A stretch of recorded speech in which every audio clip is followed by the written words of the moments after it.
Before you ask, yes, I was back in my old forest again. And this time I encountered my former boss, King Oberon. Rather eye-opening, actually. I used to be a true believer for him. Would have done anything he asked. But now I see through all that charisma and feigned wisdom, down to the small, hypocritical tyrant I know him to be. Wait till I tell you what he put me up to regarding a particular magical flower. You wish to tell a story of your first master? Aye. Seems to be the very story Valhalla has me reliving, in fact. Oberon fancied himself a romantic, you see.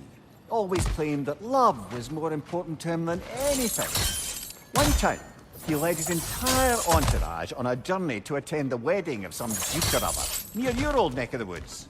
The groom, this lordly prick, had conquered a warrior queen and was marrying her as part of terms for peace. And this somehow was so romantic to Oberon that he dragged us across the sea to pay respects. Never mind, he was quarreling with his own queen the entire way! Well, I'll have more of that one, to be sure.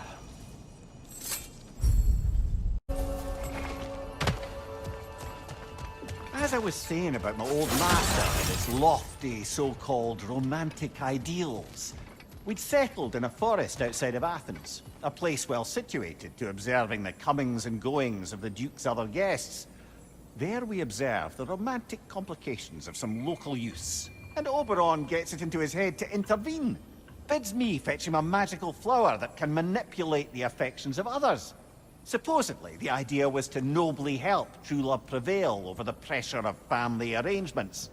But what he really wanted was to use the flower to torment his own wife.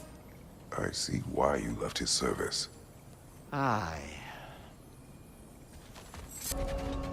Rather, while I'd love to say I left Oberon's service as a matter of principle, the truth is, it was much more a question of pride. If he'd simply shown me more appreciation, who knows how long I might have tolerated his evils. I certainly tolerated plenty from my subsequent employers before I could take no more. If I'm being honest, I was only too happy to offer my complicity in Queen Titania's humiliation. What did you do? I caused her to fall in love with something preposterous. An actor.